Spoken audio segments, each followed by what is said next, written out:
Welcome to CV Talks, the official podcast series by the team at Commercial Vehicle Forum, or as we are more popularly known, CVF. This series is designed to bring you closer to the most relevant trends, ideas, and conversations that are shaping the commercial vehicle and road transport industry today. And in a way, these episodes are also a preview into the 10th edition of CVF that will be taking place on 10th of June at the Conrad in Pune. For the uninitiated, CVF is the calendar event for the commercial vehicle and road transport industry. I'm Rohit Devan. I'm the portfolio director of CVF, and we are going to start with the episode 1 of our podcast series today. So, Kaushik, it's been quite a journey for us, from all those years, 10 years ago in Chennai when we did the first edition of CVF to today where we are reaching a big milestone in terms of our 10th edition.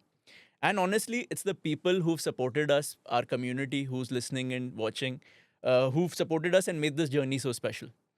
Which brings me to today's conversation. We are joined by someone who has been a part of this journey right from the start and someone who's consistently supported and contributed to the forum and encouraged us over the years. Please join me in welcoming Mr. Kaushik Madhavan, Vice President and Head of Consulting Automotive at Markets and Markets. Kaushik, it's great to have you with us. Welcome to the show. And just to kick things off, I'm going to first start off with Kaushik. Why don't you just give us a brief introduction about your experience and about your association with us? Absolutely. Thank you very much once again, Rohit, for having me here. I'm delighted to be here and as part of the first podcast. I clearly remember when we started working together about 10 years ago in Chennai for the first commercial vehicle forum. The passion and enthusiasm your team brought to the entire event and the kind of interaction we had. One thing was very clear that you had great potential, and this event was going to be one of the industry's most sought after speaking opportunities and collaboration opportunities. So very happy to be here even after 10 years, and I look forward to a wonderful and engaging discussion with you. Maybe a quick introduction, from my side. I currently head the automotive advisory and consulting business at Markets and Markets. I've been in the automotive industry for about 25 years, a mixture of consulting, research, advisory, and a little bit of OEM experience as well. Automotive enthusiast at heart, happy to be discussing some very, very interesting topics within the commercial vehicle space and ecosystem. Kaushik, look forward. And as our community already knows that, but just maybe some of you who are just joining. So we take a lot of pride in our agenda and our content at the event. And the agenda is something that is truly by the industry for the industry. Now, what do I mean when I say that? Every year we run a survey with our community and we understand what really matters, what topic should we really discuss, because you are the guys who are out there on the road, who are out there, actually executing these things. And during this process, Kaushik, you highlighted something very interesting: software-defined commercial vehicles as a key focus area that we should include in our agenda going forward. That really stood out to us, especially given how OEMs today are aligning their products and services around this shift.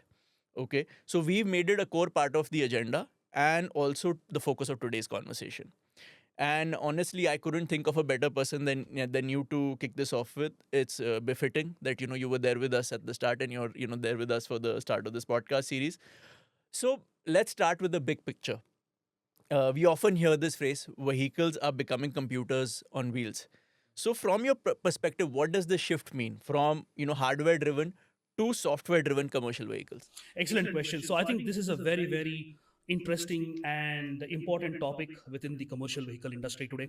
Let's take a step back, right? Whenever we talk about software defined vehicles, the first thing that comes to mind is passenger cars, right? If you see how passenger cars have evolved over the past, let's say, 8, 9, 10 years, the increasing computer content or electronics content on the vehicle has taken the focus away from physical architecture, right? Gone are the days, when we spoke about, powertrain architecture, power output, engine capacity, number of gears, and so on. Of course, they are still relevant today. But as we move towards electrification and electric vehicles are becoming, standardized hardware platforms with software differentiation. And that is also trickling into the commercial vehicle industry. Essentially, if you look at the commercial vehicle industry a few years ago, they were a lot more utilitarian, right? Today, they are becoming intuitive. So, what does that mean? The entire way of building and using a commercial vehicle or a truck is changing.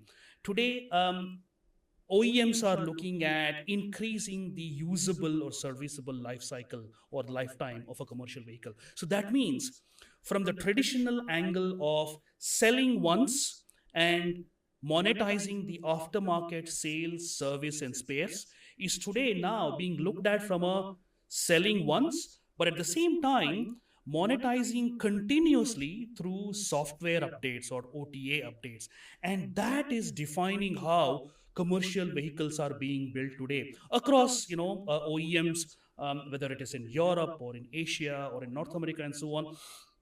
Commercial vehicle OEMs today are investing significantly on, especially when we look at, let's say, for example, electric vehicle platforms, right? Hardware is being modularized and standardized, but at the same time, the overlaying layer of software and differentiation is happening through OTA updates, better features, and most importantly, they are being customized towards fleet operators, whether you are a large fleet operator looking at long distance haul, or if you are a last mile delivery operator, mostly operating in urban surroundings, right? Any kind of application today is being looked at from a software differentiation perspective. That is where we see the SDCVs or software defined commercial vehicles heading. Okay. So would it be correct to say it's less about horsepower and more about intelligence? Absolutely. As a powertrain engineer or as a powertrain enthusiast, it's a difficult pill for me to swallow. But you're absolutely right. I think we are moving away from specifications related to, like you rightly said, engine horsepower, displacement, or number of gears in the transmission to more from what is the kind of range an electric vehicle or a software defined vehicle can give me, right? What are the features that are present in the vehicle today from an advanced driver assistance perspective, right? Because from a technology evolution angle, we are seeing more and more content being added to the vehicle today. Features such as automatic emergency braking here in India, right, are becoming more and more prevalent. So we will see going forward features that are more customizable and software defined rather than hardware defined specifications and parameters. Okay. So let's build on that. So how are OEMs redesigning vehicle architecture to support this shift, especially when it comes to things like centralized computing and connected ecosystems? So what are your thoughts on that? So again, let's maybe tear it down a little bit. So earlier, commercial vehicle architecture was defined by your powertrain configuration, your chassis, your weight capacities, or let's say gross vehicle weight, and also the payload of a platform or of a truck. Some of those elements still remain relevant today. But if you look at how the new generation commercial vehicles are evolving, you are looking at what we call as the E&E architecture, right?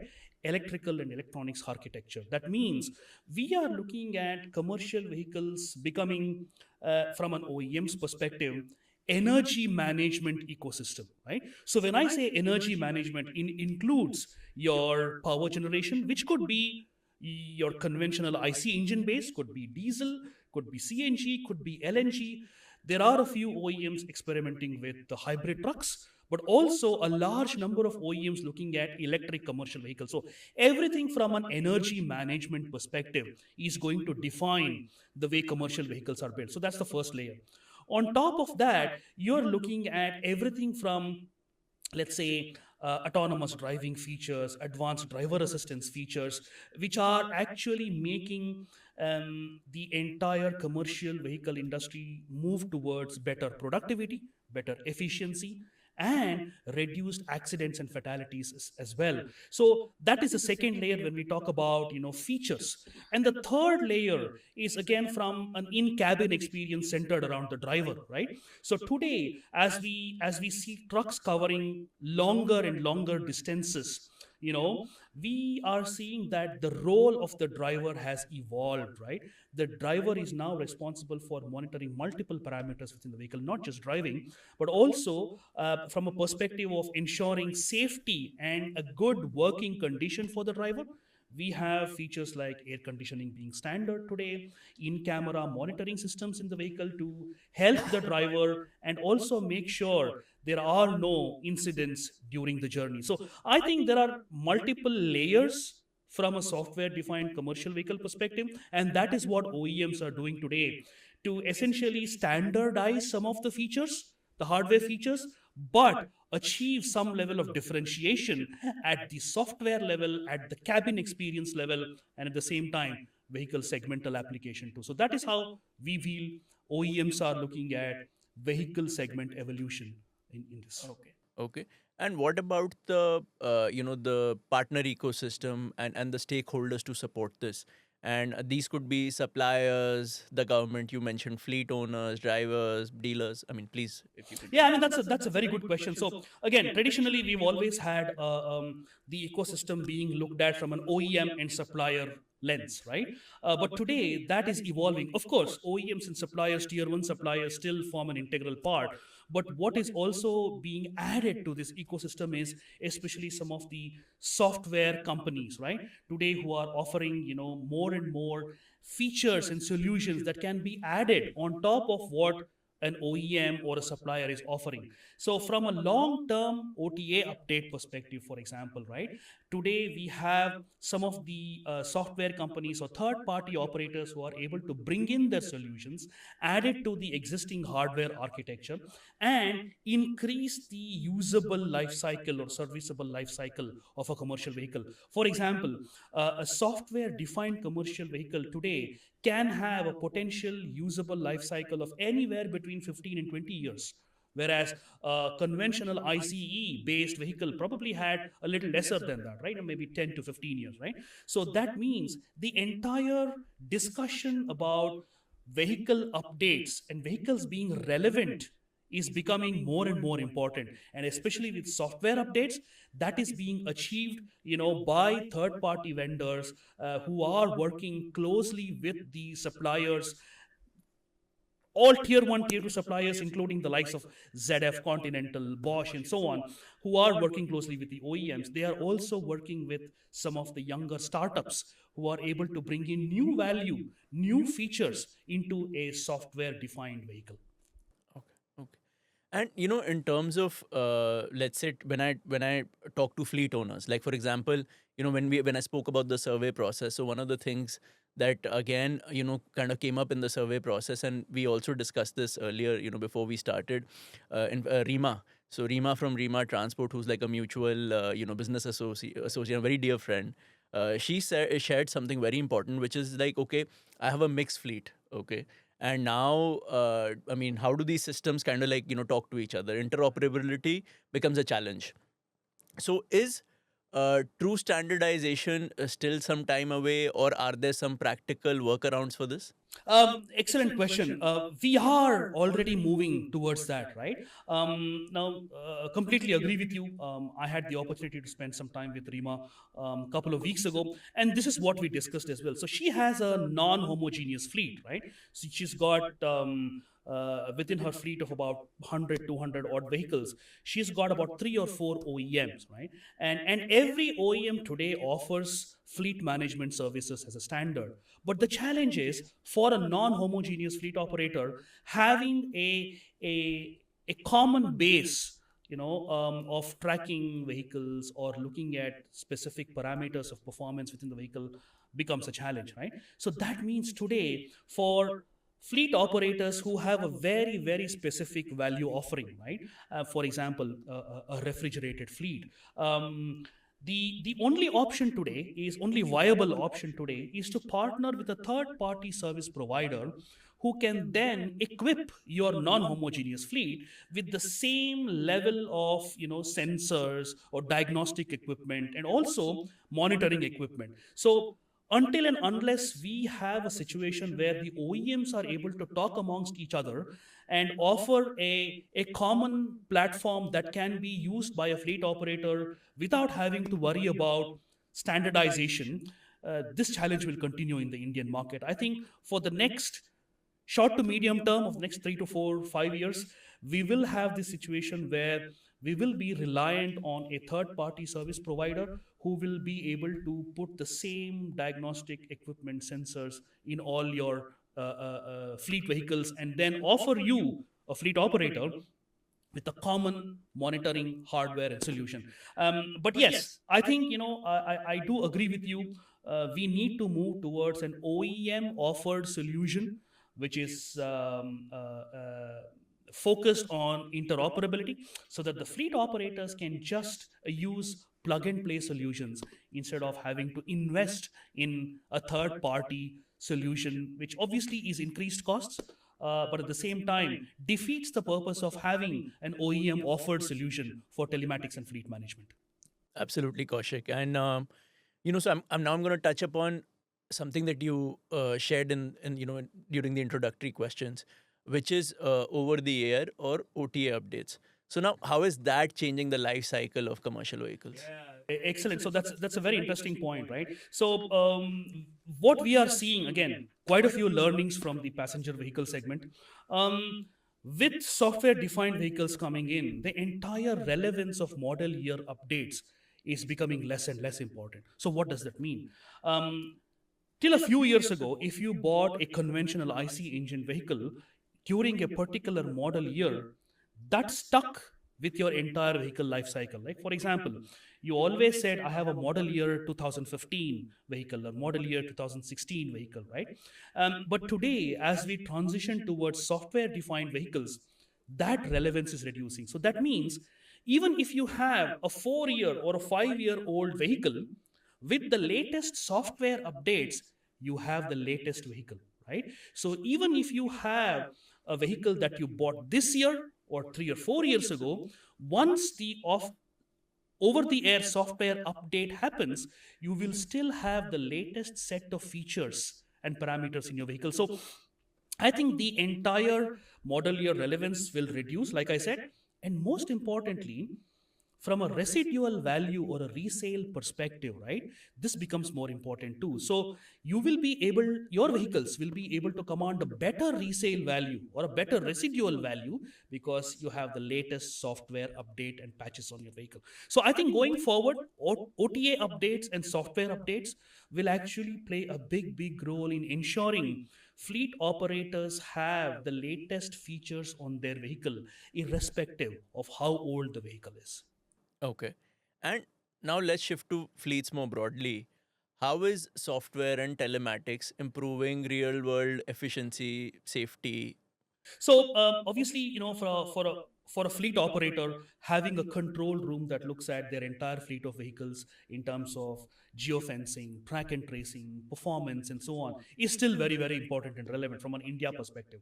But as we move towards software defined vehicles, right, or at least with a certain level of E&D architecture within the vehicle, predictive maintenance, diagnostics, prognostics is going to become more and more important. That means, let's look at some of the basic requirements for a fleet operator, right? Minimizing downtime and maximizing uptime are the two most important parameters, right?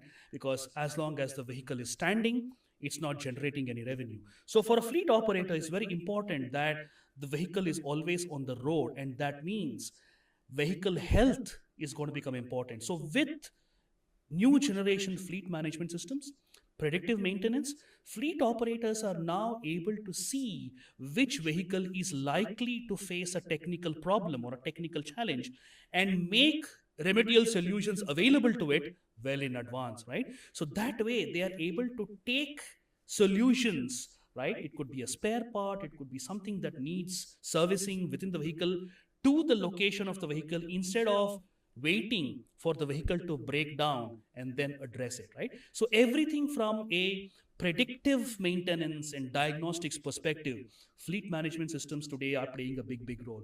The second angle is, if you look at some of the tier 1, tier 2 component manufacturers and suppliers, they are already relying significantly on simulation in digital twins, right? So with digital twins coming in, they are able to actually predict when a part or an aggregate may fail in a vehicle, and they corrective action accordingly. So I think a combination of these things is essentially going to help fleets improve efficiency and improve productivity in the long run. So, if I understand correctly, it's moving more from a reactive operation kind of a stage to more predictive and even prescriptive decision making. Absolutely, exactly. More proactive and prescriptive. Like I said, the bottom line still remains the same: better in efficiency, better productivity. It's just how we address them and how we approach them is changing. And from a fleet operator's perspective, um, uh, content, in terms of capabilities and competencies, is moving from hardware focused capabilities towards understanding electronics, understanding software, and like I said, and like you also reiterated, more towards prescriptive, predictive, and diagnostics. Okay. So next, let's move to another hot topic, flavor of the season, so to speak, artificial intelligence. Okay. So now when I talk about artificial intelligence in commercial vehicles, just to keep it focused and not digress, what I mean is from a product perspective and not, let's say I'm pretty sure AI is being disruptive when it comes to the procurement aspect of, the people behind commercial vehicles, the sales of commercial vehicles, the sales planning. I mean, all of these functions, I'm sure, AI is kind of disrupting, in its own way.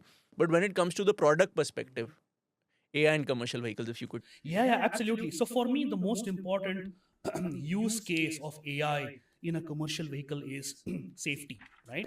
So when I say safety, there are two or three angles to it. One is from an ADAS perspective, right? Advanced driver assistance systems perspective, where there are vehicles, or let me put it this way: there are features within the vehicle that enable the driver drive safely and prevent accidents, right? So everything from ESP to automatic emergency braking, lane change assist, collision warning, and so on. So that's the first angle.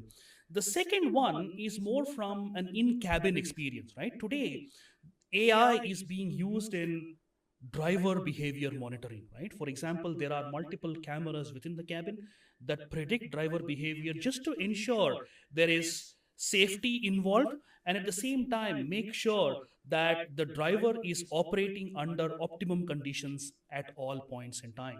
That means if there are any medical, let's say, emergencies related to driver performance, that can be picked up by AI cameras, and suitable remedial measures can be taken, and that way you're able to reduce fatalities, reduce accidents, right? So AI for me, the biggest use case, like I said, is safety within the vehicle or within the product, right?